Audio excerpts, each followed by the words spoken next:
quand la tristesse arrive, je sais tu es là, toujours près de moi.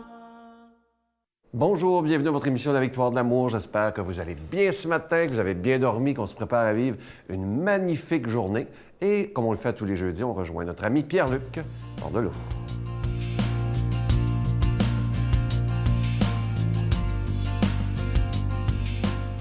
Bon matin à vous, très heureux de vous retrouver ce matin pour vous parler de ce qui donne du sens, de vos donneurs de sens. Ce matin, je vous partage rapidement ce qu'une téléspectatrice m'a écrit. Elle s'appelle Suzy et elle m'a écrit ceci. « Salut Pierre-Luc. Petite suggestion pour toi. Je te verrais pasteur. Tu veux communiquer la parole de Dieu avec des vrais chrétiens. Coordonnateur dans une église, prêcher la bonne nouvelle, s'occuper et prendre soin des brebis, animer les soirées de prière. Tu serais merveilleux. » D'abord, j'étais très heureux de recevoir ça. Merci beaucoup pour le commentaire, Suzy. C'est très intéressant de reconnaître ça en moi, ça c'est clair. Mais je veux juste que vous compreniez une chose. Vous avez mis le doigt sur quelque chose de fondamental dans ma vie. Vous avez mis le doigt sur un projet de vie. Et là, je dis bien un projet de vie, pas un rêve. On pourrait très bien dire un rêve. Mais pour moi, un rêve, ça reste presque inatteignable. Ça reste aussi quelque chose que durant la nuit, par exemple, il s'est passé des choses, tu as rêvé, donc ça se peut pas. On dirait qu'un rêve, c'est plus inatteignable. Un projet de vie, c'est différent. Et là, vous avez vraiment mis le doigt sur quelque chose. Je vous confie un secret, c'est que j'aimerais un jour être l'instigateur ou encore faire partie de ce que vous avez nommé ici, c'est-à-dire une communauté, l'animer, rassembler des gens. Est-ce que ça serait dans une église, je ne sais pas jusqu'à quel point, là, est-ce que ça serait un centre spirituel? Je ne sais pas aussi, mais je sens cet appel-là en moi à éventuellement être responsable ou en tout cas faire partie d'une œuvre. Et c'est là que je fais la différence avec un projet de vie aussi. Pour moi, je n'ai pas le goût de travailler, j'ai le goût d'œuvrer, de faire partie d'une œuvre. Et ça, c'est différent. Mais ma question vous est lancée aussi parce que je viens de vous révéler ça et je vais y donner suite. Je vais laisser le temps, il faut que ça mûrisse en moi, ça c'est clair. Est-ce que vous avez, vous, un projet de vie qui donne du sens? Un rêve, mais auquel vous donnez du souffle, du sens, pour qu'il arrive des choses. J'aimerais ça vous entendre là-dessus. Partagez-moi vos projets de vie. Ceux qui, au fond, là, résident une question, c'est-à-dire, c'est celle-là que je me pose beaucoup, « Seigneur, que veux-tu que je fasse pour toi? » Et à travers ça, c'est pas de me mettre en avant-plan, c'est justement de faire partie d'une œuvre pour offrir mes talents et faire partie de ça. Pourquoi pas, dans ce centre-là, oui, on peut prêcher aux convertis, donc aux gens qui se rassemblent, mais aussi aller chercher d'autres publics, d'autres personnes qui pourraient recevoir une nourriture spirituelle. Bref, partagez-moi vos projets de vie, ceux qui vous donnent du sens. Notre Père qui es aux cieux, que ton nom soit sanctifié, que ton règne vienne, que ta volonté soit faite sur la terre comme au ciel. Donne-nous aujourd'hui notre pain de ce jour. Pardonne-nous nos offenses comme nous pardonnons à ceux qui nous ont offensés. Ne nous laisse pas entrer en tentation, mais délivre-nous du mal, car c'est à toi qu'appartient le règne, la puissance et la gloire pour les siècles des siècles. Amen. Dans le cadre des 60 ans de vie religieuse de Sœur Angèle, la Victoire de l'amour vous invite à son pèlerinage en Italie, en compagnie de Sœur Angèle, du Père Yvon Sanson et la participation occasionnelle de Sylvain Charon. Nous visiterons entre autres Venise, Padoue, Florence, Sienne, Assise et Rome. Célébration eucharistique avec le Père Yvon Sanson. Nous assisterons aussi à l'audience générale avec le pape François au Vatican, du 4 au 15 juin 2017. Informations et réservations, voyage intermission au 514-288-6077 ou sans frais au 1-800-465-3255.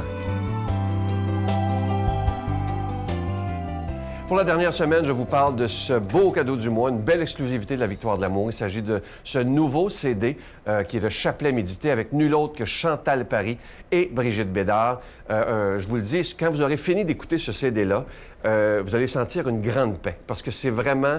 le chapelet, il est tellement bien prié, c'est tellement beau. Moi, ça m'a beaucoup, beaucoup ému. Et c'est aussi d'entendre la discussion entre les dizaines de chapelets, entre Chantal et Brigitte. C'est de toute beauté. C'est vraiment très, très touchant. Et je vous rappelle que c'est avec un don de 25 $. Si vous en voulez deux, parce que ça se donne bien en cadeau aussi à des gens qui sont peut-être seuls chez eux, seuls à l'hôpital, seuls dans un CHSLD. Des gens qui vivent une grande solitude en écoutant ce CD-là se sentiront beaucoup moins seuls.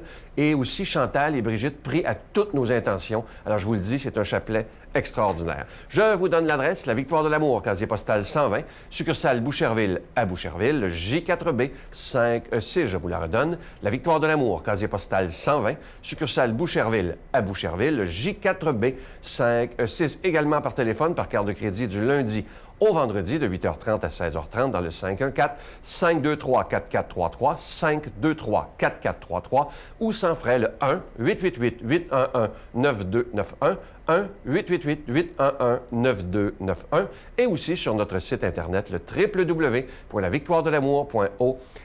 Et je vous rappelle que de faire votre don par carte de crédit sur notre site Internet est une façon extrêmement sécuritaire. Vous n'avez aucun doute à avoir là-dessus. Merci de tout mon cœur de votre grande générosité et merci aussi de votre prière.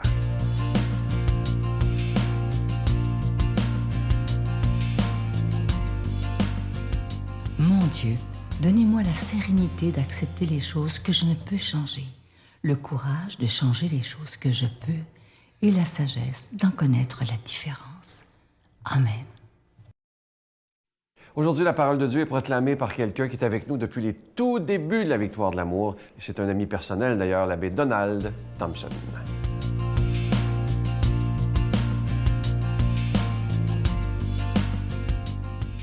Bon matin, déjà la fin du premier mois de la nouvelle année.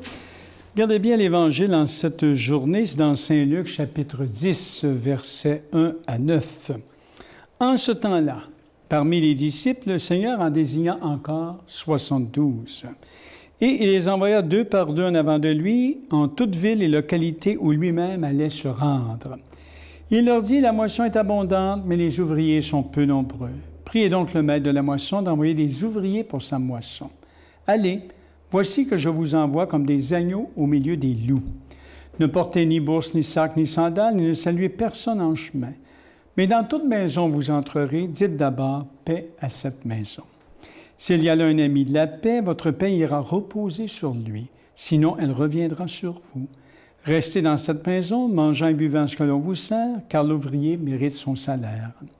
Ne passez pas de maison en maison, dans toute ville où vous entrerez et où vous serez accueillis, mangez ce qui vous est présenté. Guérissez les malades qui s'y trouvent et dites-leur, le règne de Dieu s'est approché de vous.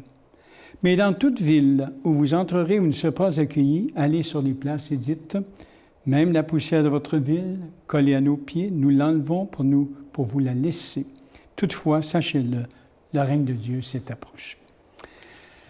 C'est intéressant, cet évangile. Hein? Comment être dans le style de Jésus quand on voit un évangile comme celui-là? Saint Luc, qu'on l'a fait remarquer, est le seul à nous rapporter l'envoi de 72 disciples en mission. C'est le seul qui nous rapporte un envoi comme ça. Et soucieux de décrire le développement de la primitive Église, dont il fera l'histoire, entre autres, dans son autre livre qu'on a dans la Bible, que sont les Actes des Apôtres, hein? Dans la deuxième partie de son livre, l'évangéliste prête davantage attention aussi à l'enracinement des pratiques en train de s'établir parmi les premiers chrétiens. Nul ne songea à réserver aux 12 la mission de porter la bonne nouvelle. Luc met en relief que la coutume remonte à Jésus lui-même. Que l'Évangile retentisse par toute la terre, que la bonne odeur du Christ soit répandue partout, c'est une responsabilité d'Église. C'est notre responsabilité. Et je pense que dans le Québec actuel, plus que jamais, on devra en prendre conscience. Nous sommes maintenant dans une terre de mission. Nous sommes dans une terre de mission. Tout ne va pas de soi. Nous sommes sortis d'une chrétienté il y a déjà au-delà de 50 ans. Hein? Et maintenant, il y a tout un écart entre la génération des baby boomers dans laquelle moi je suis et les jeunes. Il y a beaucoup de gens qui n'en savent plus rien. Alors, on est dans une vraie terre de mission, c'est une responsabilité, quel que soit le rang occupé. Un chrétien, une chrétienne reçoit du Seigneur lui-même les mêmes consignes. Ne pas faire tant de provisions ni tant de prévisions, mais aller de façon toute simple, abandonnez-vous à la providence de Dieu pour dire cette bonne nouvelle. En un mot, le Seigneur nous invite à nous conformer à son style à lui, son style de vie. Et car pour peu qu'on y réfléchit, comme il faut à travers l'Évangile d'aujourd'hui, on se rend compte que l'évangéliste Luc rappelle ici la manière même de Jésus. Aller comme un agneau dans la pauvreté des moyens, avec au cœur la hâte de révéler le Dieu Père. Se faire porteur de paix pour toute personne rencontrée. C'est quelque chose, ça. Hein? Rester simple avec chacun, se sentir à l'aise partout, privilégier, comme Jésus aussi, des malades, des faibles, des petits.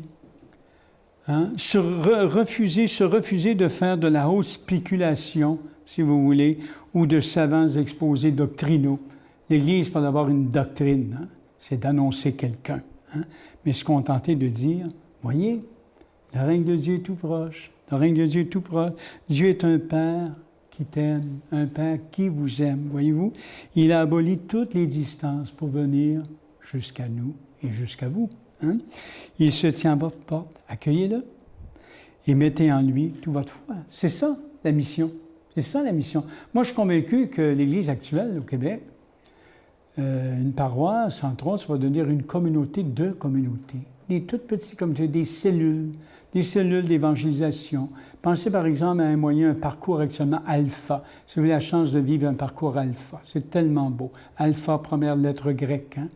Moi, là, j'ai vécu le parcours l'année dernière avec des gens de tous âges, c'est magnifique. Il y a toutes sortes de nouveaux moyens, justement, actuellement, pour rentrer dans une nouvelle évangélisation. Et Dieu sait si on est en terre de mission. Mais retenons que le disciple n'est pas plus grand que son maître. Bien sûr, on participe à la même liberté intérieure parce qu'on est sous son souffle. Puis on a sur les lèvres le même message, c'est important. Puis on a dans le cœur aussi le même brûlant désir que Jésus avait de communiquer le Dieu Père à nos frères et à nos sœurs. Voilà notre mission. Nous sommes les nouveaux 72. Multiplier, envoyer. Dans cette mission d'annoncer le règne de Dieu, l'amour de Dieu pour les êtres humains d'aujourd'hui, à l'intérieur de notre culture. Et Dieu sait, c'est tout un défi. Hein? C'est tout un défi. Alors, je demande au Dieu de la vie qu'il vous inspire et qu'il vous envoie, chacune selon vos charismes. Le Père, le Fils et l'Esprit. Amen. Je vous salue Marie, pleine de grâce. Le Seigneur est avec vous. Vous êtes bénie entre toutes les femmes, et Jésus, le fruit de vos entrailles, est béni. Sainte Marie, Mère de Dieu, priez pour nous pauvres pécheurs, maintenant et à l'heure de notre mort. Amen. Je vous laisse avec une belle pensée qui dit ceci. Pauvre est celui ou celle qui détruit la réputation des autres. La méchanceté n'a jamais rendu personne plus heureux. Ça, c'est tellement vrai. Essayons, comme croyants, de ne jamais détruire des réputations. Il n'y a rien de pire dans une vie. Il y a des gens qui voient des péchés dans la sexualité, tout ça. Un des péchés les pires, je pense, c'est lorsqu'on détruit la réputation de quelqu'un. Ça, c'est vraiment... on se permet de juger, de dire des calomnies, de « Ah, mon Dieu! » Alors, soyons pas comme ça. Regardons ce qu'il y a de beau et de grand dans chaque être humain. Je vous souhaite une belle journée. À demain. Bye! Je voudrais revoir mon père, le serrer tout contre moi, lui redire que je suis fier pour ce qu'il a été pour moi. Embrasser ma bonne mère qui a tant peiné pour moi, saluer ma sœur, mes frères qui sont auprès de là-bas.